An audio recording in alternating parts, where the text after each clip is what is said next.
नमः संस्कृताय छात्रों।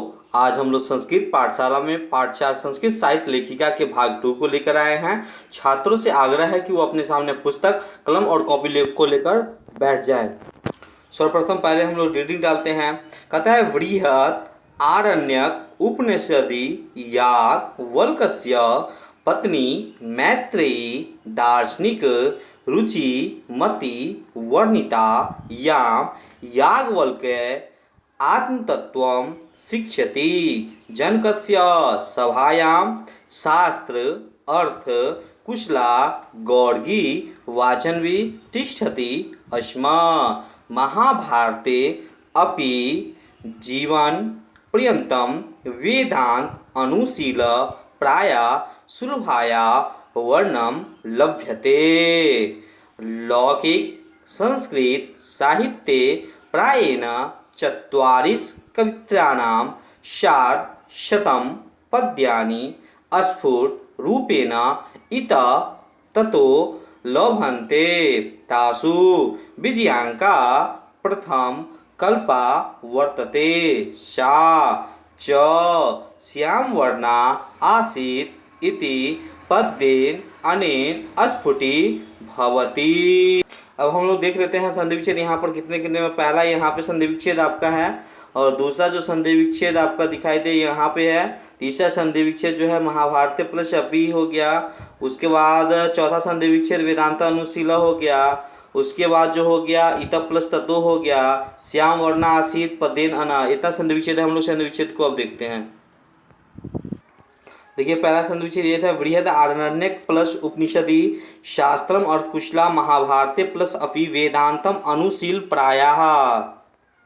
और उसके बाद है इत प्लस ततो श्याम वर्णा आसीत प्लस इति पदेन प्लस अनेन। अब हम लोग इसके अर्थ को जानते हैं। अर्थ कहता है कि बृहद आरण्यक उपनिषदि मतलब बृहद कांड उपनिषद में याज्ञवल्क्य की पत्नी मैत्रेयी दार्शनिक रुचिमती वर्णिता। दार्शनिक रुचिमती मतलब अत्यधिक सुंदर थी। याम जिसे याज्ञवल्क्य आत्मतत्त्व शिक्षति आत्मतत्व की शिक्षा प्रदान किए। जनक के सभायाम सभा में शास्त्र अर्थ कुशला शास्त्र के अर्थ में कुशल गौर्गी नाम है। वाचन भी तिष्ठति अस्म। वाचन भी का मतलब हो गया बोलने वाली, अत्यधिक बोलने वाली थी। महाभारते अपि महाभारत में भी जीवन पर्यंत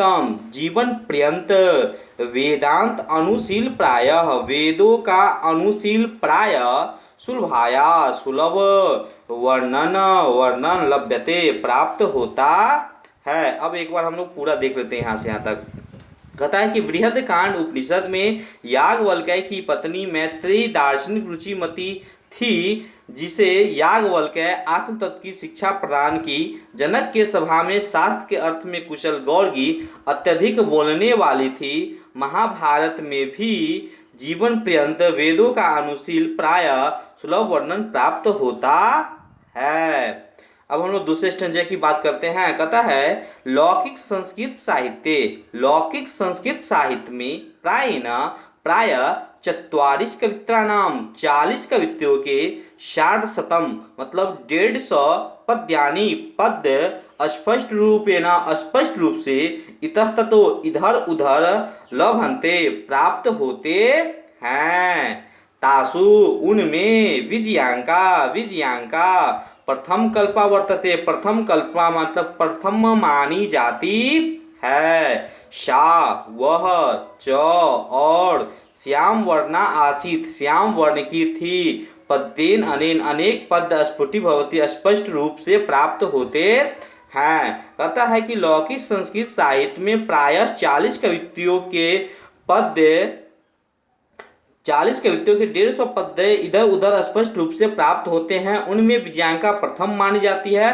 वह श्याम वर्ण की थी और उसके पद स्पष्ट रूप से प्राप्त होते हैं। अब हम लोग इस श्लोक के बारे में चर्चा करते हैं। सर्वप्रथम पहले पढ़ेंगे नील उत्पल दल श्यामाम विजयांकाम अजानतां वृथा एव दंडिना प्रोक्ता सर्वशुक्ला सरस्वती तस्या कालः अष्टकं शतकम् अनुमीयते चालुक्य वंशस्य चंद्रादितस्य राज्ञी विजयभट्टारिका एव विजयांका इति बहवो मन्यते किंच शीला भट्टारिका देवकुमारिका रामभद्र अम्बा प्रभृत्यो दक्षिण भारतीयाः संस्कृत लेखिका स्वस्फुट पद्ये प्रसिद्धा।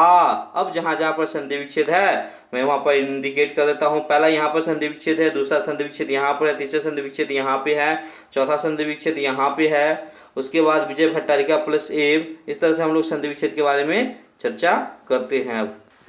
अब यही है श्लोक का नील प्लस उत्पल दल श्यामा विजयांकाम प्लस अजानताम वृथा प्लस एव। यह जो है हमारा श्लोक का संधि विच्छेद है।